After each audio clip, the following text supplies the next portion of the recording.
What's going on, people? Welcome to week 2 of Overreaction Monday, brought to you by the Off the Ball Network and brought to you by SeatGeek. SeatGeek, your number one place for all your ticket needs. Use promo code Off the Ball Network, all caps, for $20 off your first purchase at SeatGeek.com or download the app on any of your mobile stores. But guys, we got a lot to talk about this week. As you see, I'm joined by my guy Jeff, joined by Jelani. Guys, Jeff, Jelani, what's going on, guys? Not too much, man. A weird weekend of football. The underdogs winning at a crazy rate. Quarterback play down. We've got several teams that we expected to be 2-0 at this point. Some of them are 0-2. Some of them are 1-1. Shockers all across. There's teams that are 2-0 that nobody gave a chance to really do a whole lot this year. So basically exactly what the NFL wants. The NFL wants everybody to be right around 500, everybody to have a chance, every game to be close. They don't care if they're good. That's the thing about the NFL. They do not care if the games are good. They want them to be close. And that's what we got. Yeah. Pretty much Jeff hit it on the head. But, me, obviously, my team hasn't played yet, so we're 0-1. Me and a bunch of other Falcons fans look like they're on suicide watch for tonight. So hopefully we get the dub. Like I said, I've been feeling good about the game since yesterday. But like Jeff said, it's been a weird week of football. But I'm actually glad to see some of these teams that we didn't expect to get some dubs, get some early dubs, and hopefully that trend continues. But definitely ready to hop into it and talk some week 2 NFL. I think we have 9 teams that are 0-2 now. And the Giants, like we do every year, we start off 0-2, got to do what we got to do, But we talked about this before we started the show. The quarterback play, other than Kyler, really, and I talked to you guys, like, I was like, all right, I'm doing my, I have the little banner, like doing, standout players, some standout players. And not till right before we went live, I was like, oh yeah, Kyler did good. But everyone else was like, like nobody stood out really. You had a couple solid performances. Geno was solid in the overtime win versus New England. Who else? Burrow was decent. Burrow was decent. Burrow was decent. Couple huge mistakes that cost him, but he was good. Burrow was decent. Good enough to win that game outside of just really honestly 1 or 2 plays. CJ was solid. Yeah. CJ was pretty good. His team, what we saw a lot yesterday was a lot of quarterbacks aren't going to have the touchdowns this in week 2 because so many teams either fumbled at the goal line, penalties, couldn't cash in. So there were so many wasted yards. Like CJ, drives his team down, should have been the game-winning drive. No, Lamar drives his team down, should have been the game-winning drive. They can't put it in. Joe Burrow can't get the one catch. Chase gets the ridiculous penalty. Might have cost what would have been a great Joe Burrow win in Kansas City. Like we would be looking at that as a great win if a couple things go the Bengals' way. He made a huge fumble mistake, that gave the Chiefs a touchdown. But there was several. Lamar's game would have looked really good if they win that game. Like through 3 quarters, he was playing pretty good. So like some of it skewed by results, some of it skewed by mistakes. He did throw a terrible pick, but again, I think the overwhelming theme of the weekend was like dumb mistakes. These teams aren't ready to play yet. This is the preseason. Extended. Teams are running the ball a lot. Teams are running the ball a lot. Well, because we knew this was going to happen. Everybody, you have to be built to stop 5 wide, and so now your linebackers are thinner. They're thinner and they're faster. Defensive linemen are built to go get the quarterback, not really to run stop. And so now this is the time to take advantage of that while these quarterbacks are figuring it out and why these receivers are figuring it out. But I mean, we saw just what happened from, you guys will talk about it, but from week 1 to week 2, the difference between Kyler Murray and Harrison in week 1 to week 2. Yeah. You know what I mean? Just getting reps in and just getting meaningful reps and getting hit. Like Jelani said before the show, we're going to see it tonight with Atlanta. The passing game will look better tonight by having a weekend and, getting beat up a little bit. Aaron Rodgers actually threw some Aaron Rodgers types throws yesterday. Yeah. It stinks to me, probably my biggest nitpick is it stinks as a fan that we have to watch the growing pains. Instead of really good football. We know October, November is going to be awesome, but right now it's it just I guess it is what it is. Yeah, just root for them to be close. I'm not sure. Well, I'm not sure. We're just watching everybody, grow and learn on the fly here. Yeah, and there's been a lot. Like I said, Marvin Harrison definitely took a step up from last week. 1 catch, 4 yards. And then Kyle's like, it's not my job to get in the ball. When technically, I mean, you are the quarterback, right? So I guess, But I like Kyler saying that. I just want to say that I like Kyler saying that, like being like, I'm the vet, he's the rook, and Harrison can take it. We saw what Harrison at Ohio State, if he wasn't going to say anything bad about his quarterback last year at Ohio State, he is certainly not going to say anything bad about Kyler Murray. So Harrison's going to be fine. There's not going to be any issues there. He's going to go out and be a professional. He's been a professional since he got to Ohio State. It's not going to change now. So there is zero to worry about Marvin Harrison Jr. He knows the assignment. And they look physical, man. They look physical. You don't really identify a Cardinals team and physicality. You don't put that in the same sentence, but they look. Yeah. And we could see glimpses of them last year. Even though they weren't a privy of talent, they were competing. They was in every game. Yeah, like the Giants. I remember when one of our few wins last year against the Cardinals. I mean, they were all big on us. They beat the Dallas Cowboys. They were in a lot of football games, and that was without Kyler. That was with a bunch of quarterback. Dobbs coming off.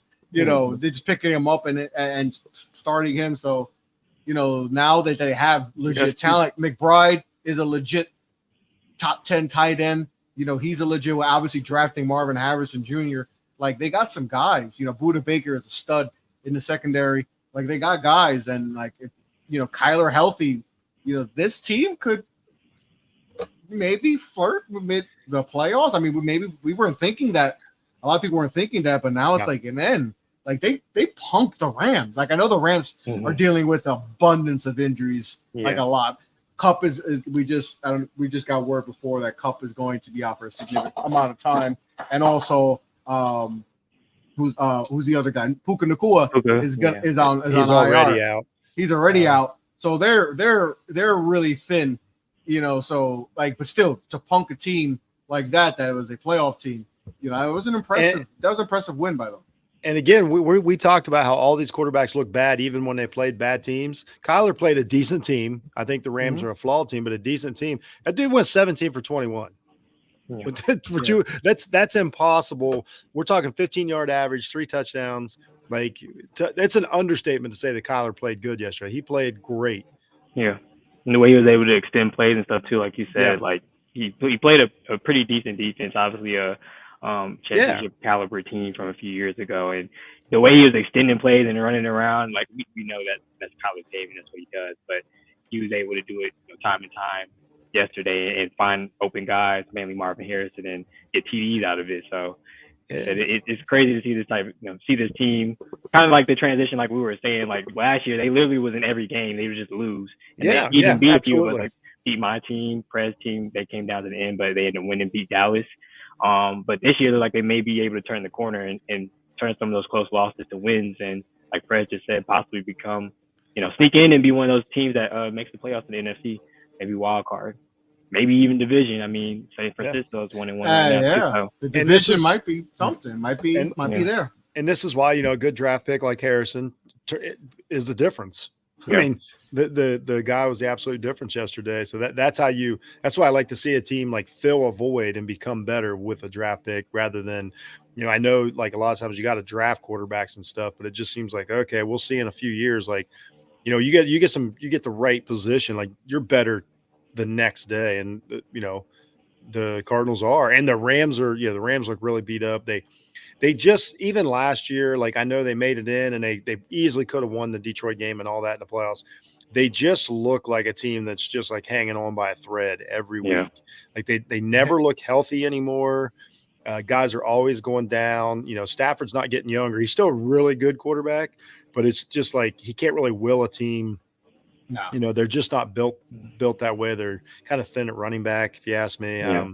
Just they're not built for the grind of the season right now. And Yeah.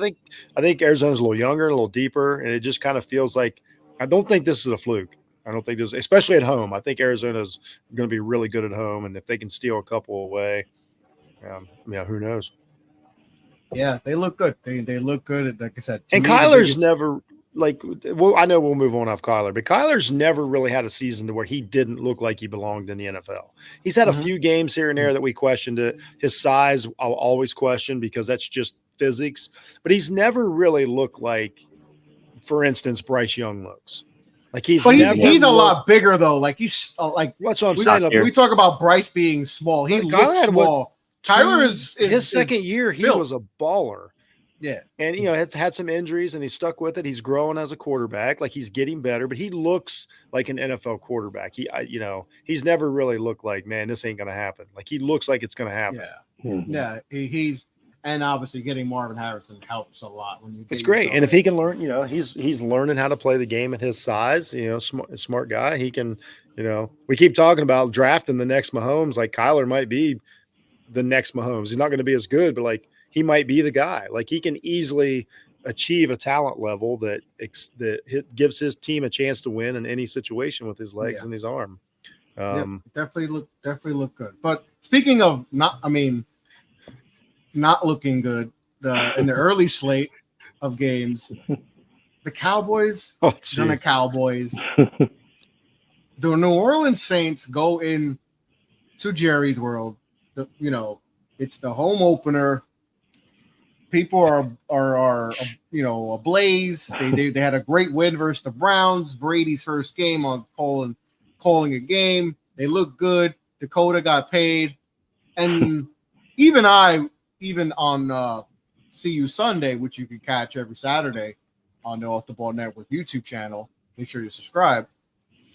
Said one of the locks of the week was the Cowboys -6.5. And I even said I was praising Dak.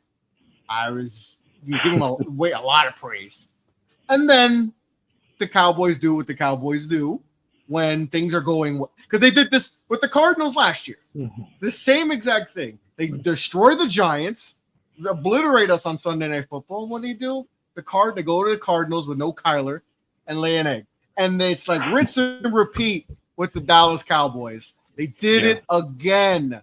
And right on cue. Oh, right on cue. Right on. He heard us. They did it again, guys. They get absolutely manhandled from the opening kickoff to the end. And those losses, those are the losses that hurt you all season. Like at the end of the season, when you're like, we have to go to Green Bay instead of playing whoever it is. It's these games that you're like, we lost it. Because I don't think if you ask me in 3 months, we're going to say, the Saints are as good as we. Nope. I don't think the Saints are better than we thought they were. I think they are who we think they are. And I don't know what happened. I don't know. Yeah. I didn't get to watch much of the game, but Maurice, it is crazy going 15 for 15 though, like possession-wise scoring. Like that, I will say that's crazy. That's a crazy offensive turnaround. That's a crazy. But to not be able to, but how can you not stop that? Yeah, especially with the type of defense we thought Dallas had and the type of team we thought they had. So I mean, that's a woof. Maurice, they did me no favors in fantasy. I think they gave me -1. So, but Mo, you can go ahead. Oh, bro, I'm not that frustrated with the loss yesterday. I mean, I don't know. I'm a guy, when your team lose like that, you start laughing. Like, all right, it's all against you at this point. I think that got too much blame. And here's why I say that. Because watching the game, you want your quarterback to lead touchdown drives. But, like, kicking field goals is okay. So, for New Orleans gets the ball first, they score 7. All right, cool. 80-yard drive, fresh out the gate. All right, plenty of game left. Dallas comes 7-3. Okay, cool. Manageable. We could play this game. Like, okay, let's get a stop. Let's hold them to a field goal. Let's score a touchdown. Then you give up a 70-yard bomb. Like, literally, they run the ball, get 5 yards, and then they throw a 70-yard bomb to Shaheed. Like, now you're down 14-3. Okay, Still no panic. Hey, Saints start out hot. We come back down, we get a field goal. Would you have preferred a touchdown and be down 14-10 at that time? Sure. But still, as an offense, you drove the ball down the field to put some points on the board. Now at that point, it's 14-6. As a defense, y'all have gotten torched on 2 drives. Make a stop right here. It's 14-6. Now make it doable for Dak and the offense to now put the pressure on them, score a touchdown. And hey, if you don't, and it's 14-9, you still feel good. Defense got to make another stop. But I think you start to blame Dak if they don't score a touchdown at that point and make it 14-13. But no, instead of getting the stop, you let them run a couple plays, and then boom, a 57-yard screen pass from Alvin Kamara. He takes it, gets a screen pass on the left side, cuts all the way across the field, and scores a touchdown. Now it's 21-6. The offense feels the utmost pressure to have to score a touchdown. What'd they do? They scored a touchdown. Now it's 21-13. Defense, get a stop. No, it's 28-13. Now the offense got to come in at the end of the first half and make it 28-19. And it's like, or 28-16. I understand you want touchdown drives every time, but that's not the reality of football. It doesn't happen unless you're the New Orleans Saints in the first 2 weeks of the 2024-2025 season. That's not really the realistic expectation of football. So when your quarterback does put some points on the board, like as a defense, you got to get a stop. They didn't hold them to a field goal. They didn't get them a 3 and out. They didn't let them only get a first down. And then, you know what? We got them off the field. Bro, they're letting bombs for touchdowns happen. So like, yeah, the first interception on Dak, your receiver slips. Crap happens, whatever. But because it's Dak, here goes Dak throwing the interceptions. Then the second interception, yeah, that was on Dak, and he forced a throw. But your quarterback's more than likely going to try and force a throw when you're playing from behind. That's when you start to see mistakes from quarterbacks because they're trying to make the play to put them back in the game. I'm not totally upset. I mean, you got blown out by New Orleans. Dallas, Chris and Ken, we talked about this before on See You Sunday. Dallas loses these type of games. The only difference is usually you would have felt, I think a lot more people would have picked New Orleans if Dallas played New Orleans in like week 5 or 6. Because like Chris said, week 5 or 6 is about where like an opponent like New Orleans is able to get Dallas. You don't typically expect it week 2, but I think it was just, bro, I think they valued too much the win and the dominance over Cleveland. I think you really felt like you came out of that and you felt like, man, we beat a great team. Or an expected really, really good team. And if their quarterback's decent, this could be a borderline, like pretty great team, make an AFC championship game, all that. And you kind of fell asleep on New Orleans. You thought just because New Orleans is coming to your crib, you would win the game. And that wasn't the case. They punched you in the mouth. Defensively, you never recovered. The offense is still, it's still a lot through CeeDee Lamb, a lot more than you would prefer. I think you should get Brandon Cooks a little more involved. My only frustration is this. I only have one frustration. I'm kind of tired of people telling me that Dallas needs more help. Now, Bland being out hurts on the defensive side, but you have CeeDee Lamb. I guess we can all say top 3 wide receiver, right? Like, no, hands down, Tyreek Hill, Justin Jefferson, CeeDee Lamb right now. I think those are the 3 best wide receivers in football. You have Brandon Cooks, who prior to getting to Dallas was a guaranteed 1,000 yards. He had 1,000 yards in every year of his career. He was guaranteed. He was a big play guy, more so a Deshaun Jackson type. He's not just an elite route runner, but he was a deep threat. I think you need help at the running back, but they didn't address that in the draft when you could have drafted Blake Corum or the 10 other running backs that got drafted. You're running with Zeke and Rico Dowdle, and I think they're doing a decent enough job. Like, I don't think you have to have this guy that can run for $150. It helps. But I think they have enough help. I don't think this game was on Dallas. It's just you don't get enough consistent jobs of the offense playing great and the defense playing great. It just doesn't happen. Even Dallas's defense played absolutely amazing against Cleveland. Their offense didn't play the greatest, but they didn't have to. They were getting great field position. They were scoring quickly, and then they were able to just cruise for the rest of the game. But like the problem with Dallas is you don't get an A+ effort in all 3 facets of the game, which is offense, defense, and coaching. You don't ever get an A effort from them in all 3 facets. Even when they win, you're like, man, but the coach almost blew it. Or, man, Dak played bad, but that defense came through. Or, man, Dak won a shootout. Like, the problem is Dallas don't know how to put all 3 facets of the game together. But I'm not too upset. I don't look at Dallas any different. I don't have any different expectations. I think this is a 10-11 win team. I think this is a team that could possibly win the division. I think this is a team that could win a playoff and be a second-round exit. That's what I thought going into the season.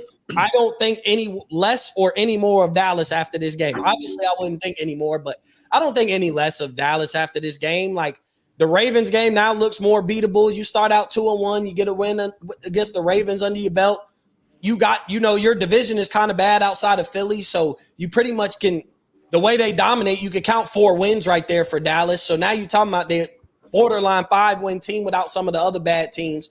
So I don't think this is panic mode. The media will tell you to panic because it's the Cowboys and Dak threw 2 picks or whatever. But I don't think any more or less of Dallas right now. I'm cool with where we at, bro. We got punched in the mouth and didn't recover. Like, it happens. It's going to happen to even the best of them. So I'm not tripping. It just sucks. Like, it still sucks when you watch it. Like, you could be as positive and, man, I'm not tripping, but, like, it's still, like, in the midst of watching it, Alvin Kamara having, a career day, Derek Carr continuing his MVP candidacy against us. It was supposed to end there, and instead he still looks like a MVP candidate and top 5 quarterback. But, yeah, I'm not tripping. It is what it is. Like, it's like everybody going to have their jokes. I had to deal with it at work. A bunch of Saints fans gave it to a bunch of Cowboys fans, especially living out in Dallas. It's like a mixed thing of Saints. So took it on the chin, bro, on the next week. Hopefully we can beat Lamar Jackson and the Ravens. That's pretty much what I got from it. But I just hate the whole blame Dak. Oh, it's Dak's fault. It's Dak's fault. It's Dak's fault. Like, Dak didn't give up 44 points. I'm just saying Dak didn't give up 44 points. And I don't care if it's Mahomes, it's Brady. I don't care. It's never fair. If a team scores 44, it's never fair to put it on your quarterback to have to score 45 to win the game, especially in the NFL. This isn't college football.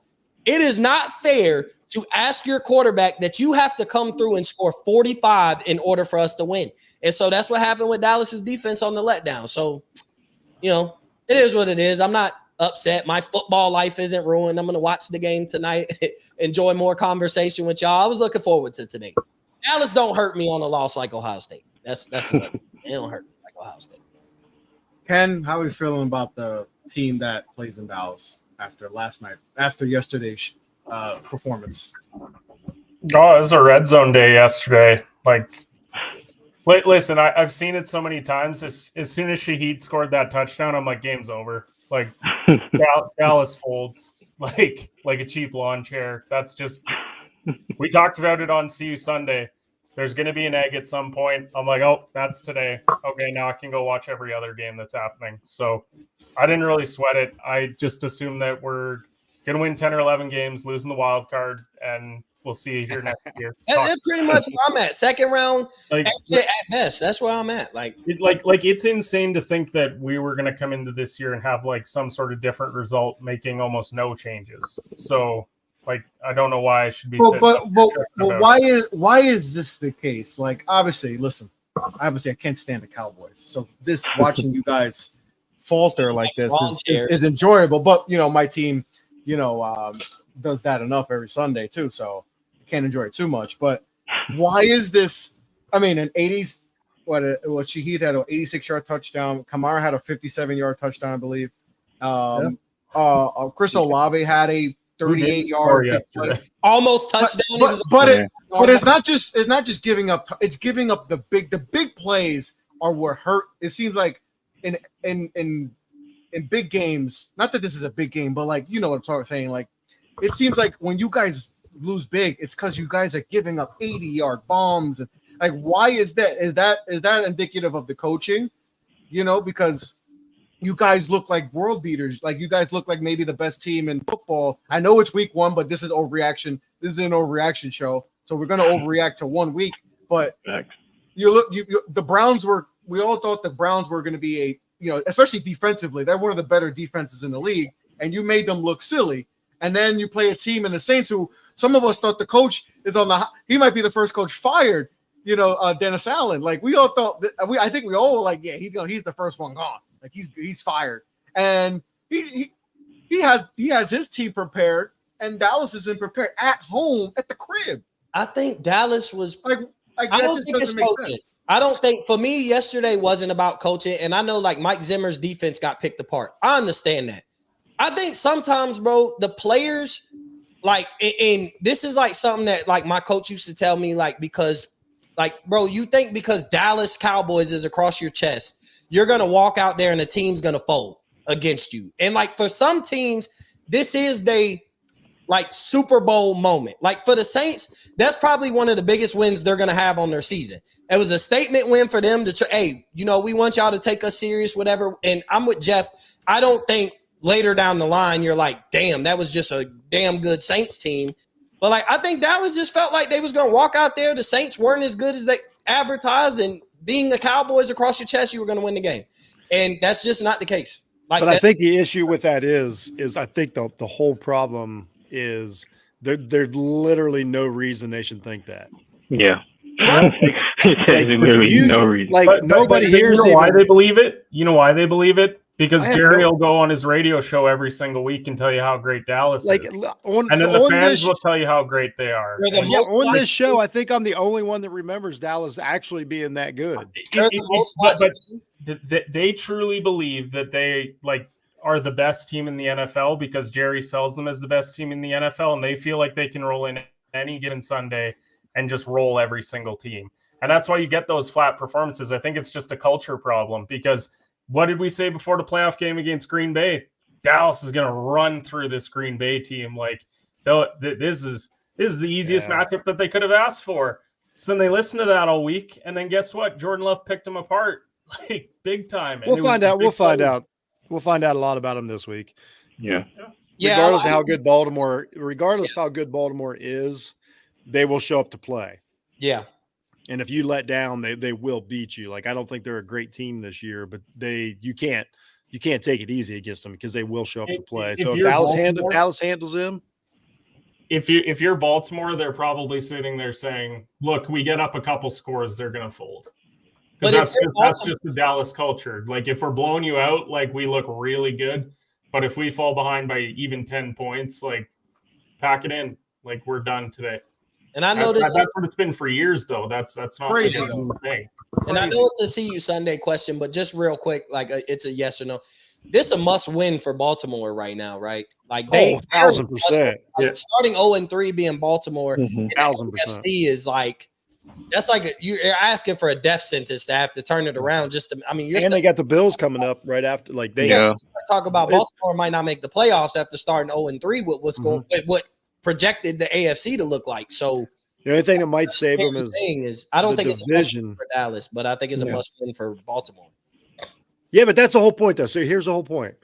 This is Monday. We know that Baltimore is going to go to Dallas and need to win the game. So every player on Dallas, there is absolutely no reason not to take this game serious or think that Baltimore is going to like just be coming in half-assed. Or just roll in and think like, so this is where like I need to see Dallas be like, we know you're going to play hard. We think we're a better team. We're going to prove it and win the game. So I'm going to judge Dallas harshly on this game. Either way, I think it's fair to do that too. Like sitting at one, like which way you can only mark so many games on Dallas's calendar and be like, that's where I need to see them like show up because we know they'll do it to the Giants. They'll look great against the Commanders. They look great when Deshaun Watson can't throw the ball. Like.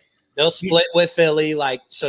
Play well when you've got Mahomes on the calendar, and play well when you've got Lamar. Like look good. And I think they will. I think they will. But I'm saying this is one of those. We're not going to sit here next Monday and be like, well, nope, like 100%. If you lose this game, 100%. Either team. Well, I'll say the same thing about Baltimore. Yeah, Baltimore can't lose this game. Baltimore they let off the favorites right now. Let off the gas yesterday and gave up an easy win that's probably going to cost them, definitely going to cost them a home, playoff game, and might cost them a playoff game, overall. So look at that. Bryce couldn't even get a capital Y again, and then he got man. It's a wrap, right? Yeah. So these are some of the worst performances by quarterbacks. Well, he can't play. He can't do it. Like, it's not about another chance. We talked about it last week. He can't do it. He just can't play quarterback in the NFL. Like, you can't keep giving him a chance. Let's get right into it, and let's talk about Mr. Bryce Young. Bryce Young in the CFL.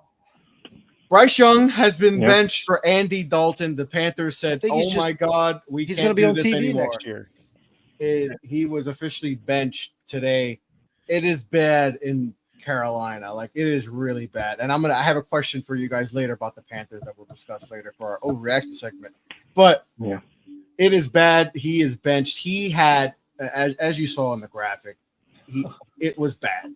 I mean, last week was bad. Last week, I think he was 13 of 30 and had a bunch of interceptions, got sacked a bunch of times against the vaunted, New Orleans Saints. But this week, it was worse.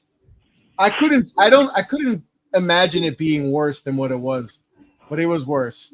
18 and 26, 84 yards, 1 pick, 2 sacks, but he just did not. I mean, if you watch the game, it was nasty. He's just completely ineffective. You know who deserves a game ball for this week? Adam Thielen for not going in front of the media and blasting him, because look, there was multiple routes where he is wide open downfield, called for it, and then after the game goes in front of the cameras and says, "Look, Bryce is our guy." Like, man, if that was me, I'd be like, other receivers would not have given him that same level of professionalism. We'll say that. So because what's the coach's name? Brian Kahala? I can't think that's his name, right? The coach, he used to be the OC for the Bucks.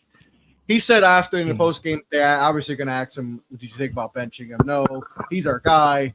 And then it changes less than 24 hours. So what do you think was the final straw to be like, you know what, we can't continue to put Bryce up there? What do you think? Was it Tepper?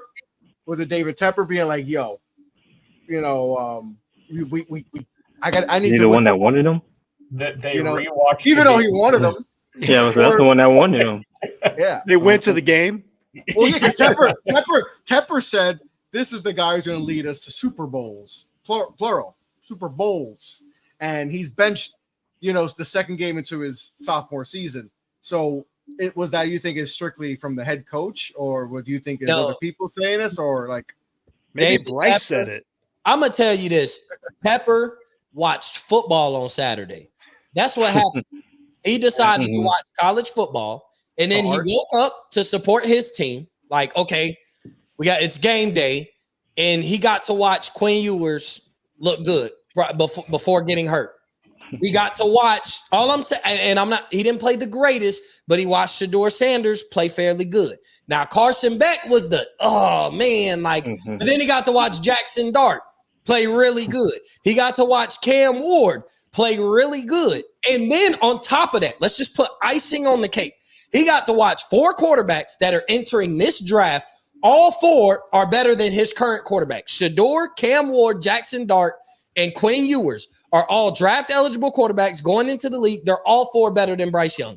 Then, icing on the cake, Quinn Ewers got hurt, and Tepper got to say, "You know what? No. I could probably be the worst team in the league next year, trade my pick, and just put all focus into 2026 and get an Arch Manning up in the building." No.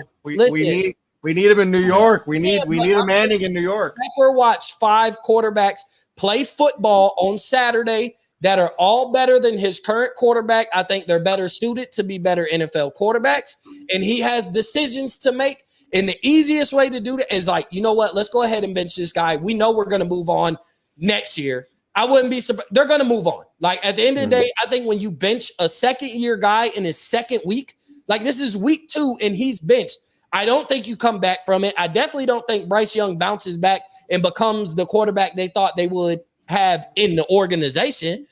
And I've literally watched 4 guys who are draft eligible next year that if I get the number 1 pick, I could pick any one of them. I don't care if you're like, I wouldn't take Cam Ward with the number 1 pick. Well, I would probably consider it if I had Bryce Young as my quarterback. Like, that's all is the number 1 pick. You try and upgrade your position no matter what it is. You may not, Cam Ward might not be a number 1 pick. Who cares? He's 10 times better and 10 times more NFL ready than Bryce Young right now. And that might be a guy we move on for. So I think Tepper made the decision because he decided to watch college football on Saturday. And I think it was a simple decision for everybody else that watches college football on Saturday and NFL football on Sunday. They both could come away today and realize there were 5 to 6 quarterbacks that are more NFL ready and will be more effective today on the Carolina Panthers than Bryce Young. Where the hell were all those people 3 years ago when we all sat here and said the same thing you're saying now? Like there was again, I'll just say for the second week in a row, somebody in the building said That's our guy. He's better than CJ Stroud. Yeah. Somebody said that out loud in a room, and all them white folks went, you know what, good job. And then they smack fives and they drafted Bryce Young. But remember, and we all sat here like, that's the dumbest thing. Remember the whole Carolina how much they gave up. The entire Carolina Panthers coaching staff thought they were getting CJ Stroud. McCown is the passing game coordinator, whatever. Basically was like, we'll play a game of horse when you move to Carolina. The head coach thought he was getting CJ Stroud. Everybody, remember, he fired the coaching staff last year because Bryce Young stunk halfway through the season, and he fired them because he knew that was when he realized I made the wrong decision, but I have to get everybody out of the building that thought otherwise, that thought that I made the wrong decision because they wanted CJ Stroud. He's over here being a superstar. So I got to get all of y'all out of the building because y'all will keep throwing in my face that like this wouldn't be the case. They probably just kept making fun of him. Yeah, like he let go of the entire coaching staff. And remember when he did that, we were like, that's admitting that you pick, because they were saying that's fair. Everybody else wanted CJ Stroud. So it was like, that's you admitting you made the wrong pick, and I got to let everybody who thought the same thing go. I got to let you go because it's me admitting I'm wrong, but I'm also salty, so I'm firing everybody. What about all right, that's enough Bryce Young talk. Wait, right? I one stat that I wanted to throw out there that I thought was really funny. I love it. There's 20 teams right now in the NFL that are averaging more rushing yards per game than the Carolina's passing game. 20 teams are running the ball more effective than passing. Are running the ball more effectively through 2 weeks. In a passing league. In a league. Actually, and the funniest part, Green Bay has double the yards on the ground. Bro, in a league to where Malik Willis has a win. Yep. Like Malik Willis won a game. That is true. Malik Willis won a game. I think we got to talk. I know we're getting deep. We got to talk Chiefs Bengals, right? Game of the day. As far as everything involved, game of the day. What do we take away from it? Are the Bengals better than we thought? Chiefs worse than we thought? Are they exactly who we thought? Like, I think the Bengals showed that they were a legit team yesterday, but then to take, the 0-2 loss again, I don't know. That's rough. I think the Chiefs are exactly who we thought, and I think the Bengals are, in a sense, like without being 100% healthy, no T. Higgins still. Jamar Chase still don't look 100%, but at the same time, like they got another little decent receiver. Joe Burrow looked good. His wrist didn't look. So I just think it's one of those when two top teams play each other, somebody got to win, somebody got to lose. Yeah. And that was the exact instance of somebody got to win, somebody got to lose. It was down to the wire. I still believe, and I'm not. Here's my thing. I don't think the refs cheated. I think they made the right call. Yeah. But sometimes certain teams in certain situations do not get that call. But let's talk about this. This drives me insane. I've been waiting 12 hours to talk about this fucking play. So here's why this play works, and I can't stress this enough. This is the difference between Tom Brady, Patrick Mahomes, and Bryce Young. Patrick Mahomes throws a perfect ball in that situation and puts it on the hands of the receiver in question, forcing the pass interference. The ref had to call the pass interference. If he throws it in the dirt like a bunch of these other chumps do, they don't get that call and nobody knows about it. So it automatically always goes to like, oh, the refs bailed him out. It hit him in the hands. And the defensive back went through him in front of the ref because Mahomes threw such a great ball. They've got to call it. So, like, when you throw into pass interference, like that is a gift as a quarterback. Mahomes is great at it. Brady was great at it. A lot of the great quarterbacks are like, oh, I see that this defensive back is, he's in trouble. What do you do? Like you guys, anybody, played football, coach football, whatever you do. If the defensive back is in bad shape and he's trailing your wide receiver, worst case, throw it right at the defensive back's helmet because he's not going to be able to turn around and look at it. You're probably going to get, your pass interference. It might be 3rd in the NFL, it might be 15 in college, whatever. But you still have to be accurate with it. Like it's still a purposeful throw. Mahomes threw it to the right guy and put him in the right situation. If they don't interfere, the guy catches it, by the way. Yeah. So like, there's nothing like people that it just because it's the Chiefs that always like nobody's talking about the stupid hands of the face that they called. Like they didn't have to call that. That went the Bengals way. My only thing is I just don't know if that my thing is if that same play happens. They called on every team. Bengals had the ball. I don't know. Every team. Somebody made a similar. I think somebody made a similar throw yesterday. I think it was CJ Stroud. Somebody made a similar. I don't know if you give that call. Burrow gets that play just as much as Mahomes does. I think anybody because it was the right call. Because and how egregious it was. And that's where I'm saying it's not the wrong call. Like anybody saying like that was a bad call. Like no, it was the right call. Mm-hmm. I just think in certain situations, like I don't. All 32 teams don't get that call. All 32 starting quarterbacks. All 32 in that situation get the call. And here's what I would say. Okay, I will flip it the exact opposite way. If you flip the teams and they don't make the call because now everybody's saying they shouldn't make the call, you know what they say? They would have called it if it was the Chiefs. I mean, yeah, like nobody's going to be happy because it's the Chiefs. In a sense, we're entering the Patriots territory now with the Chiefs, where people have finally turned on them because people. Yes. Like that's what's actually happened here because they've been getting they've been getting away with it for years, and people had no problem when they were doing it to like the Patriots or to some of these other teams, but now it's what we forget is like the reason they were in that position is because a first down that would have gave them the ball in winning position got taken away because of a penalty. Mm-hmm. Like nobody's like, they shouldn't call that penalty. Like everybody's like, that's cool, good penalty. It's a terrible penalty. Yep. They ain't got to call that. Just get Jamar $35 million and some icy hot, and he'll be ready to go for week 3. Yeah, we don't talk about Jamar Chase can't losing his shit and getting a 15. I think he's fine. I don't know. Yeah. He's mad that he's not paid. That's the difference. He's not okay at all. He's just mad that he's not paid, and it's affecting his football.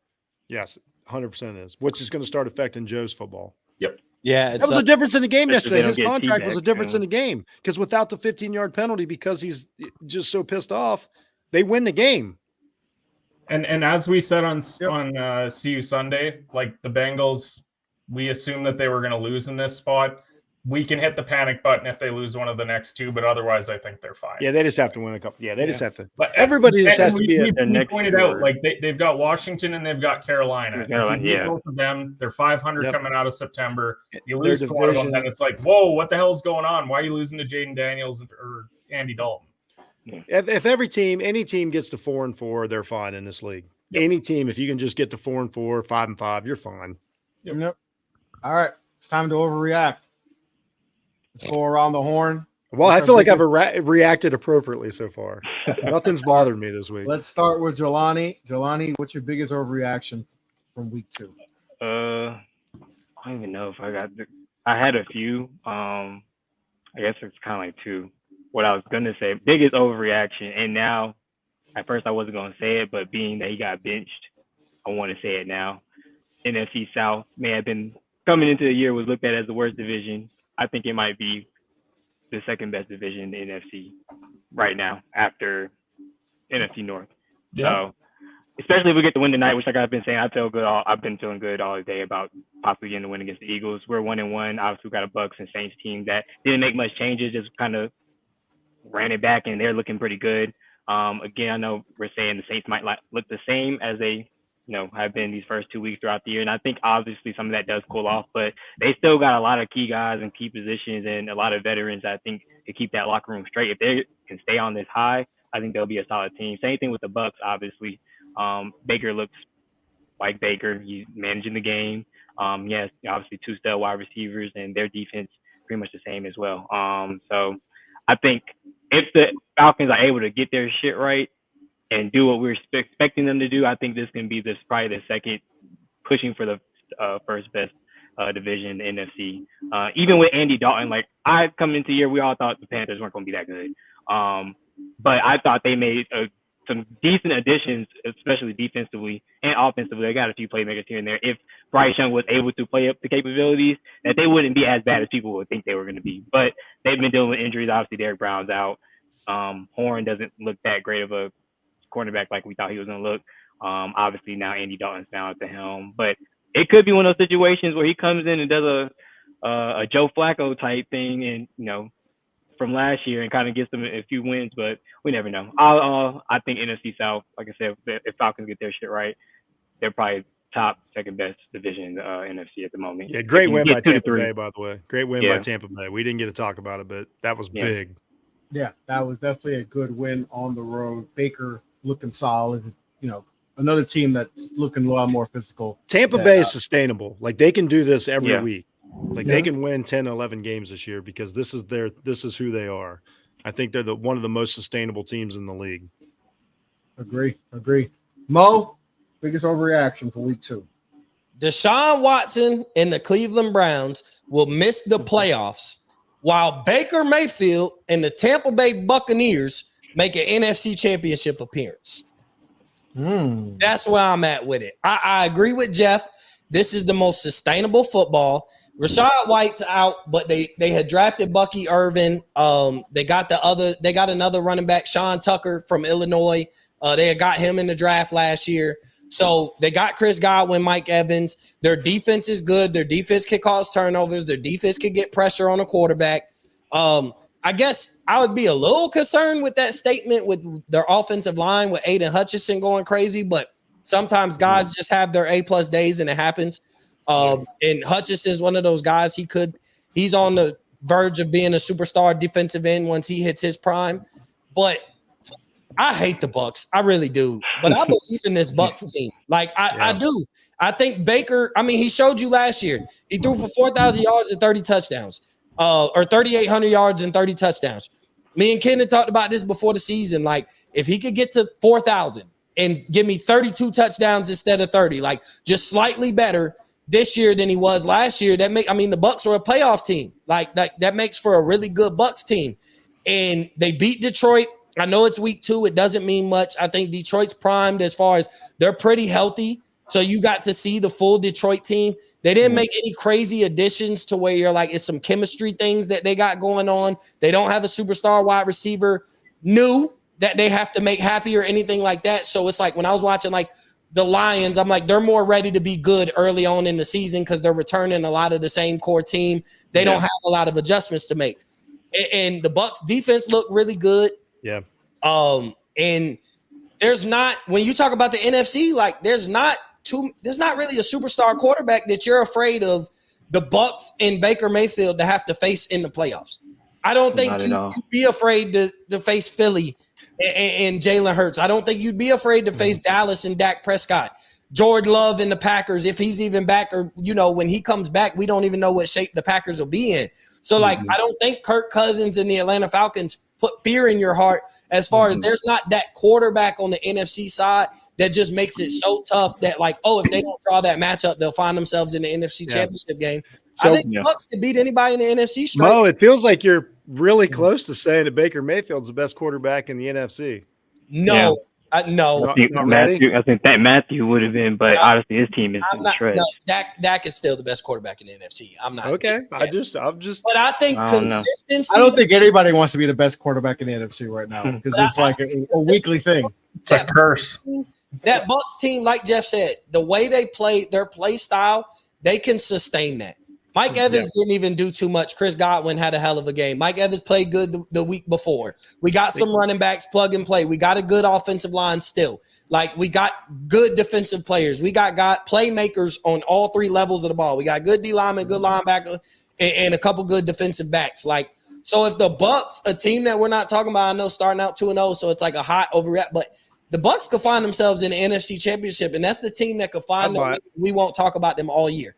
Nobody will say they'll find themselves there all year, but then they'll find themselves in the NFC Championship game. I really believe they were a few throws away from it last year. That's what I say. Yep, literally, I totally believe. I think I thought Baker would be a little bit better this year than he was last year. I felt like that's all they needed for them to be the team to get over the hump. I still don't think this is a team. If they go to the NFC Championship, I don't think they reach the Super Bowl. I don't even know how competitive they are, but I think this is a team that they get Dallas and Green Bay or something in the first 2 rounds. Like they done snuck into the NFC Championship game, just flat out beat.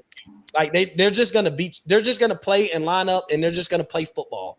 And I think they could play football as a team better than most teams in the NFC. I agree. Yep. Jeff? So mine is the Houston Texans have put themselves in the best position to make the Super Bowl. They got the first. We just talked about all these teams tripping over themselves. They got their 2-0 out of the way. They're in a division that they're going to be favored in every game they play.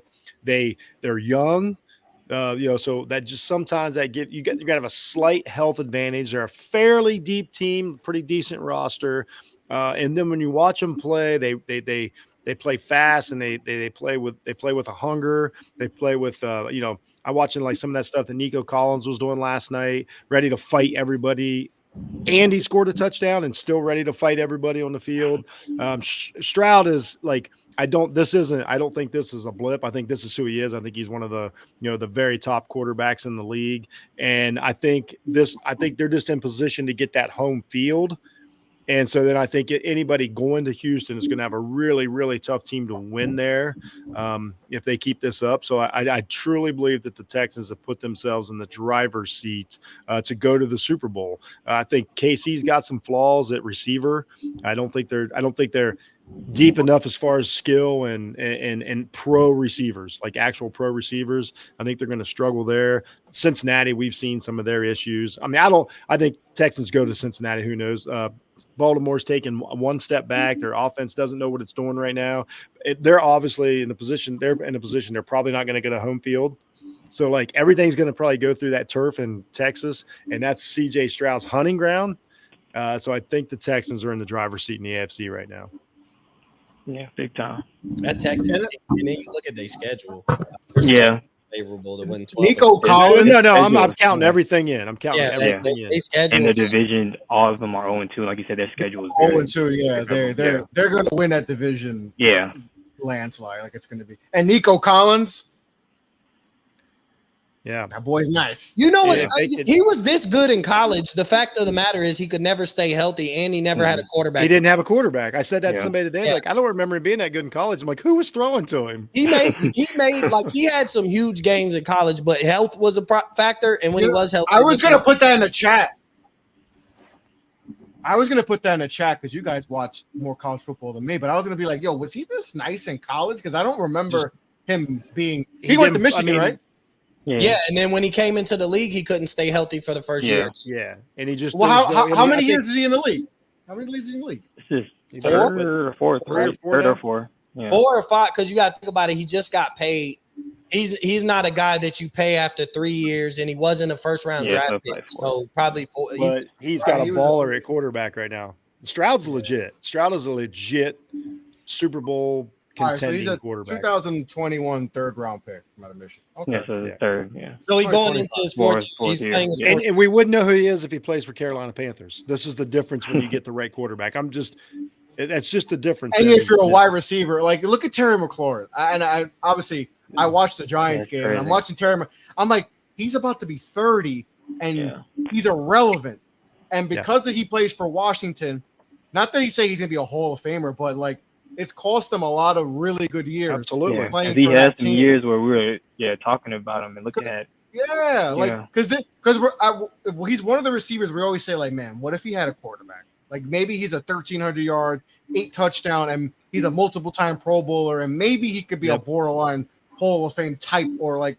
But it's like I felt bad for him yesterday. I really did. But and there's a lot of guys like that have come and gone in the league that we'll never know. We'll just never remember their name, bad situations. And that goes for defenders. I mean, it goes for everybody on the team. It takes a team. And specifically, it's like because you're all dependent on the quarterback. Because if you can get like right now, Will Anderson Jr. is looking great for Houston. You know why? Because his team is totally either in the game or has the lead, so they get to turn that maniac loose. And now everybody's like, man, this dude's a baller. If he's losing by 30, nobody cares. Yeah, he makes plays in moments that matter where you find yourself. You're always in moments that matter. And the more you do that, the better you get at it. And then when the playoffs come, you're ready for the show. Before we get to Ken, 2 draft picks by the Houston Texans last year. It might go if they win the Super Bowl in the because of one team's incompetence by not taking the clear number 1 who should have been the number 1 pick. it changed their franchise for the next. They might be relevant for the next 15 years because of one draft, because of one team's mistake, and that other team might be. I will talk about it. I got one more thing about. They got their franchise pass rush and franchise quarterback in the same draft. That never happens. That never happens. And then that address or those two addresses brings others like wanting to play with them. Then you trade for Daniel Hunter, you trade for Joe Mixon. Everybody wants to play with CJ Stroud right now. It's amazing. Like their whole team is ridiculous. That defense is crazy. I mean, they're in good shape. They're in really good shape, and they got a coach that you want to play for. I would say Stroud is number 2 behind players want to play with that quarterback right now in the league. Yeah, behind Mahomes. Yeah, behind Mahomes.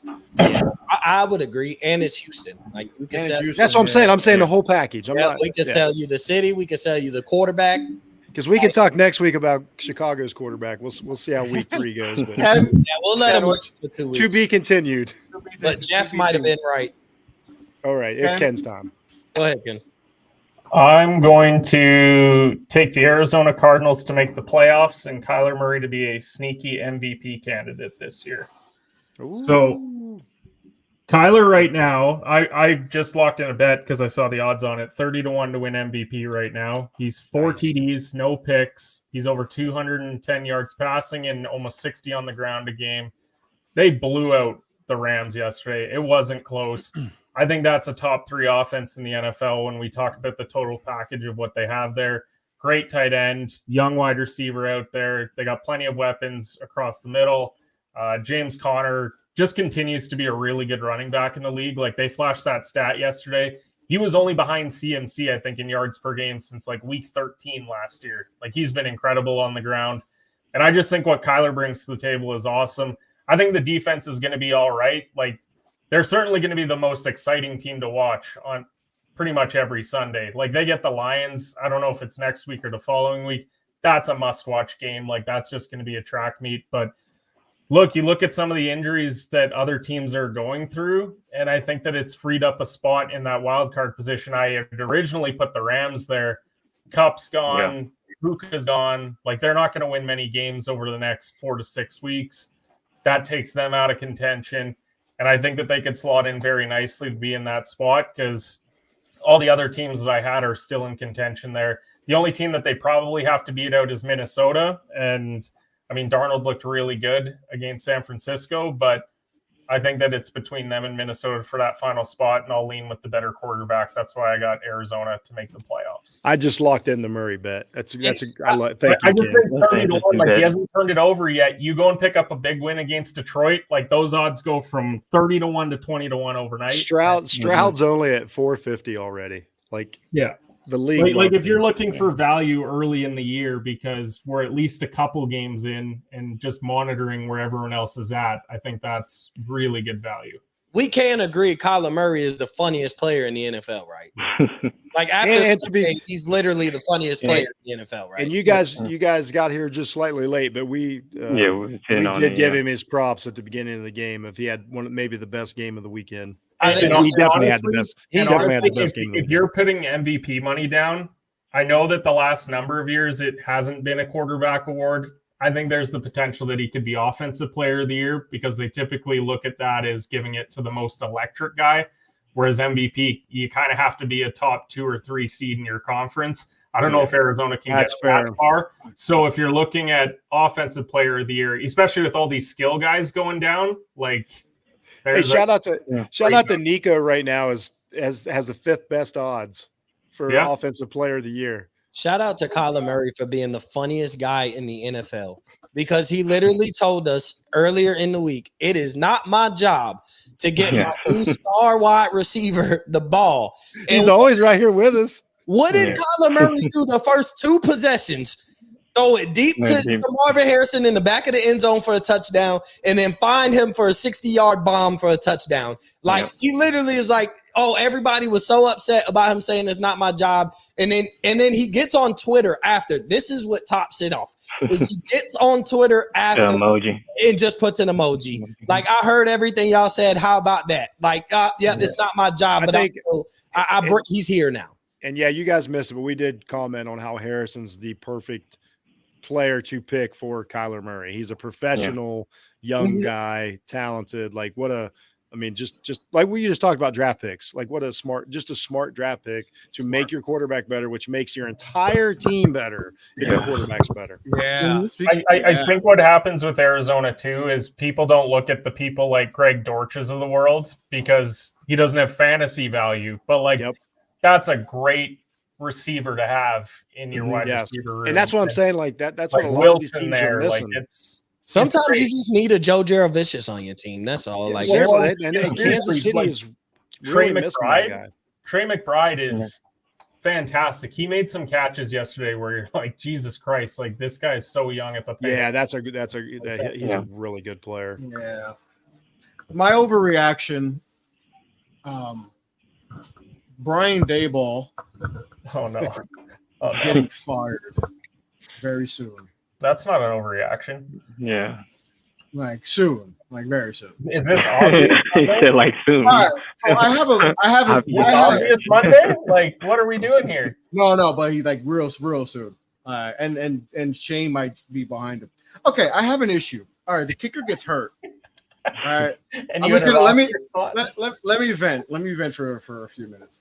You know, first of all, I don't know if you know the stat. We're the first team ever to score 3 touchdowns. Second team, and not give up a touchdown in regulation and lose the football game.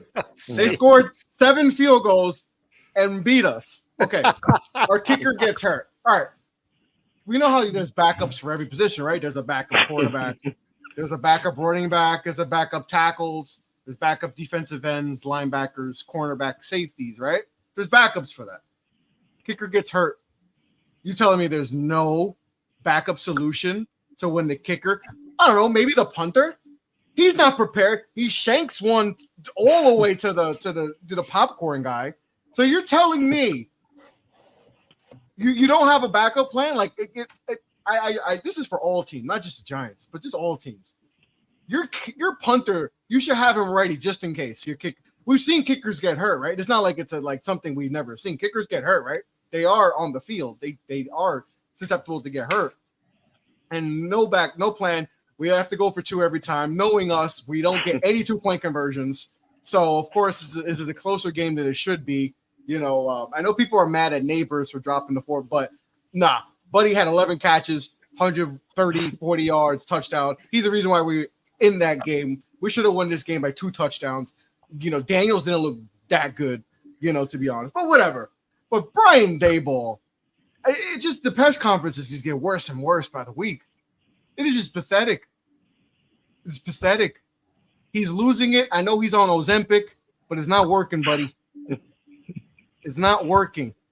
The coach of the year is going to be looking for a new OC. He might be back in Buffalo, for all I know. It's a wrap for Brian Daboll. It's over. We're going to need a new coach again. I wasn't sad, Jeff, because like you said, I can't be sad no more because my team that plays on Saturdays is kind of relevant now. So there's no me being sad like I used to be, you know, the last decade with both teams being pathetic. I'm not too upset, but yeah, Brian Daboll's gone. Figure out the backup kicker position because you know it's why can't your punter? Why can't the punter? Why doesn't the punter who does nothing in practice? That is the crazy thing. What? Is this happened with the Falcons the first week, but it was opposite. So the punter got hurt. So the kicker. But still, okay. So the kicker made a should great punt.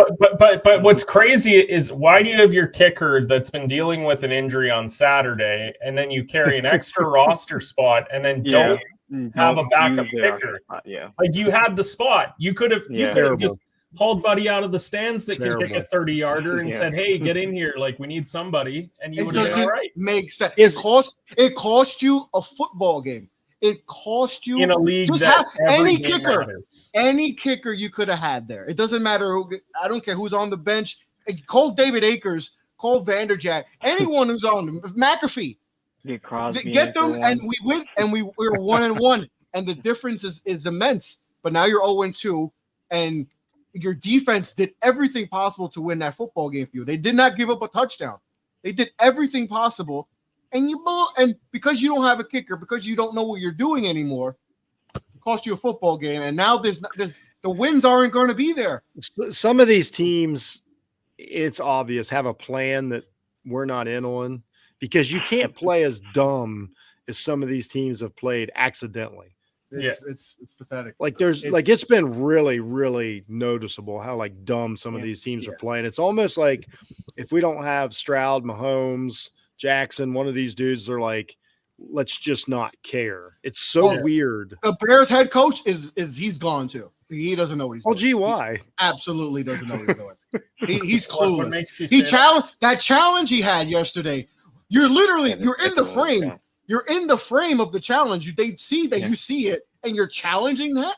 What are you doing? Also, Chris, you know that if you called McAfee too, he would have been there in a heartbeat. He can't handle not being on television. So that would have been awesome. That would have actually been a great. They would have had the McAfee cam on ESPN of him just on the sidelines, or get the kid that made the kick 2 weeks ago on game day. Anybody.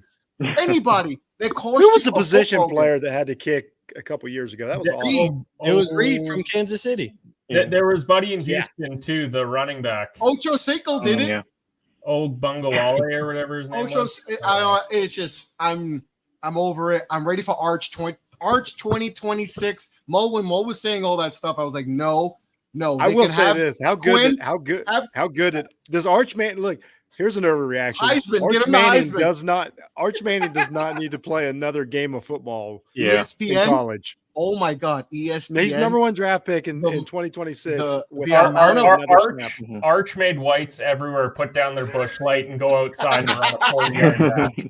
I think he's the top white. Like he's the top there's some dudes that are like, he's the top white. Is he at the top white rankings? I think he's the number one white person right now in America. Well, America is crazy.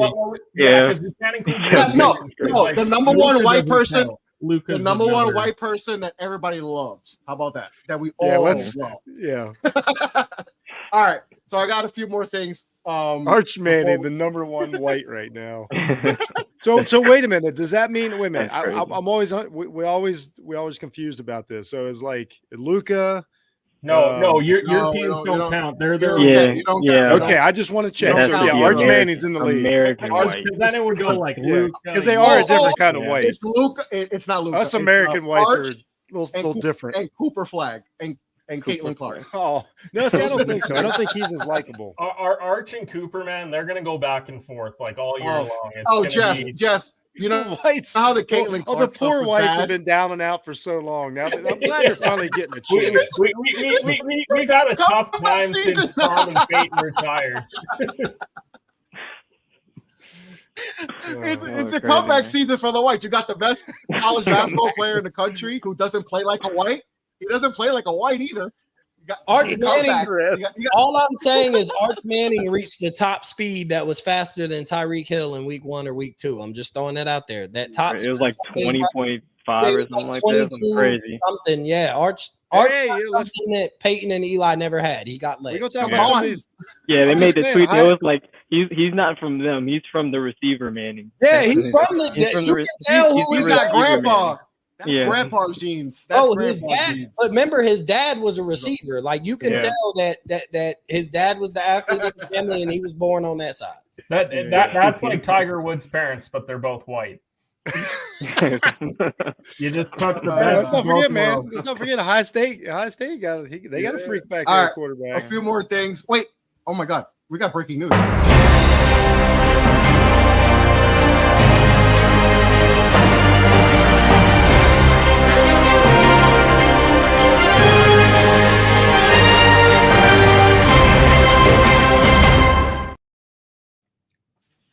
Breaking news: Thad has not slept in a very long time.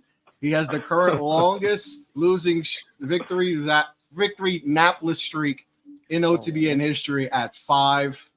His Florida State Seminoles have not won a game, and it's Jacksonville Jaguars. Poor Thad, man. And you don't deserve this. So they got Cal this week. Like. Is that going to be the win? I don't think so. I don't know. Yeah, I don't know. Put it in perspective, they are -2 against Cal. That's Crazy. crazy. Mine is- At home? Is it a home game or at Cal? Home game. Oh man. I That's think bad. this will be the deadest you'll see their Bad? stadium in a long time. Oh, and then the Jags don't play until Monday, and it's the Bills. Bills, Oh. yeah. Oh, Thad's gonna Great. die of insomnia. Pray for Thad. Pray for Is it Thad. time All for right. just real quick? Think on this week going into next week. Is it time for Trevor Lawrence to start playing a little bit better? Yes. Oh, I mean, Can we start playing a little They bit say better? he's 0-7. Yes. 7. well, all right, Jeff. This isn't just like A lot of it's his fault. It's not to make fun of Thad. It's a part of it is it, but It is. the reason why I get on Trevor is because the excuses people make for him are just absurd. It's always he doesn't have he had Urban Meyer. Oh, he didn't have this guy. It is OC. This receiver. He doesn't have a number one receiver. Oh, ETN fumbled. Oh, it's always somebody else's fault. It's never Trevor Lawrence did not play well. It's always somebody else's fault. He still misses too many big throws. Too many Horrible. important throws he misses. It's ridiculous. That's why I get on him because it's like I can't stand that. And then he gets all this money and it's like, is he There's some really bad contracts out there. We could do a whole There's a show on like, all right. like Last segment. Tua's about to get paid to retire. Yeah. Lawrence. Oh, this was getting paid perfect. Right into the average. Philly Atlanta game. Let's do it. Last overreaction. Let's do a few. Overreaction. Sam Darnold will lead the Vikings to the playoffs. Is that an overreaction? No, I don't think it is overreaction. I don't He think looks it's good, man. I think it's a Yeah. decent reaction. I don't think it's an underreaction, but I Yeah. don't think it's an overreaction. There's too many other teams dealing with bigger issues, and Yes. Minnesota. What we have seen is that like they can win with him with this current roster. So And yeah. And the North is. I mean, the Packers. Love is North's pretty hurt. good. The North's pretty Yeah. good. The Bears, Yeah, but Love is out for a few weeks, so who knows what position the Packers will be in. The Bears are the Bears, and then the Lions. I still think the Lions win that division, but their defense Yeah. looks sus though. yeah, but I think the Packers could be in some trouble because All like right. this could be. can't put too much stock in beating Anthony Richardson. Like, Oh well. Well, you got to feel good about being able to get a win with Malik Willis. Period. well, that's Yeah, what I mean. that's true. Like, because it was a close spread for that game, you would hope that Yeah. they could win that game. Because if you can't, you know that down the road it's going to get a lot worse. Oh, that would have Yeah. been a death Yeah. sentence. Yeah. So All right. Yep. Second overreaction. Well, the Panthers won't win a game this year. We're on their I'll just schedule, say so they- you never know. I'll say they will just because everybody seems to win one. Like They'll win. the NFL's weird. They'll They win. had 2 last year, right? Honestly, if it was Yeah. still Bryce Young, I would probably say no. But I think I that agree. the I agree, kid. Dalton- There's no way Bryce Andy Young can win Dalton a can football squeak game. his game. It's Yeah. special to not go with Deontay and Thielen and have a week where they win 13-10. I And think there's a Dalton- chance they could have. Remember when the Dolphins played without a quarterback one year? I think there's a chance that the Panthers had a better chance to win with just not playing a Wildcat. quarterback rather than Bryce Young. They do play the Bengals week 4, so you know. And then you Dalton see the versus running old back team. room and you go, maybe not. No, yeah, that's bad. They're bad. I mean, all right, yeah. they're bad. Bad Yeah, they're bad. roster. Yeah. They're They're a bad team. All right, last one. Ravens won't make the playoffs. That overreaction. I'm not there until next week. Yeah. I'm not. Yeah, there yeah, that's true. I'm there next week. Like They got to be 4 weeks in. yeah, like after close. week 3, if they lose to Dallas, I'll feel comfortable. Like AFC, I don't think they'll make. Like I would say that was a decent reaction. I wouldn't say it'd be like over or under, but I'm not there with them yet because they could go in there, Sure. curb stomp Dallas, feel good about themselves. I don't know what their schedule looks like, but And I could see, I not could see there. Pittsburgh and Cleveland falling apart. yeah, like There- Pittsburgh. maybe if you can steal those 4 wins, they're gonna have a first place schedule. So I can't get there even if they do lose, just because I think Yeah. the roster's too talented. But that being said, then they get Bills Bengals. So like Oh, yeah, they got to It's easy, They're in trouble. we They're in knew big that trouble. this was a gauntlet early in their schedule. So They couldn't lose that game yesterday. They Let's couldn't put it lose that to the way. Raiders. Or you Yeah. couldn't lose as that long game. as That you was pick the- up, if they're sitting at like 2 and 3 after 5 weeks, they're fine. Yeah. All right. They're gonna have to work to do that. Yeah, that's Yeah. what I mean. Like you have to win 2 of the next 3. All right, who we got? Eagles versus the Falcons tonight. Falcons. I'm gonna take the Falcons tonight. Does Jelani get a victory nap? we get a victory nap tonight. Yeah, I want him or to. just regular sleep. AJ Brown. But yeah, I know AJ Brown is major. I know they got Saquon and all that, but I think and I know Devontae could get you over the top. But I'm gonna be like taking out AJ Brown because that size and speed over the top that you just took off one side of the field. Mm-hmm. And Jalen Hurts has moments where like, damn, I don't know what to do, but if I just throw it down the field, AJ Brown down there somewhere, you put that away from that offense. Like that's gone for the day. I'm still just worried about Cousins, like if he's ready yet to play football. I just don't know. I think in 5 weeks we have this exact game. I'm like, ooh, Cousins still like. I mean, it's just tough. He's working his way back. I'm gonna take. No one's backed the Falcons more than me over the last 12 months, so I'll back them again tonight because I love pain. Yeah. I'll go Eagles. And I think they said 93% of the bets was on money line for the Eagles, so that just means we're due for a win. Also, can we talk about how stupid that is? Because if you're -5.5, then money line is like -300. Like why are we betting money line? Why? What are people doing? Listen to Competitive Hedge. We'll give you better advice. Listen to Competitive Hedge. Listen to everyone's show here. What the game means to me. Up in flames. Jeff loves sports. Jeff loves everything, but running backs. Except running backs. Except tonight. So make sure to check out. Check out See You Sunday every Saturday. Get me. Oh, Saquon. He's out to get me. He's out to get me. I miss you. But another great show. Make sure to check out See You Sunday every Saturday morning. Make sure to check out Overreaction Monday every Monday before Monday Night Football. Enjoy Monday Night Football. Eagles versus the Falcons. Will Jelani get a victory nap? Will Thad ever get a nap? Pray for Thad. Appreciate everyone for tuning in. Take care. Enjoy your night.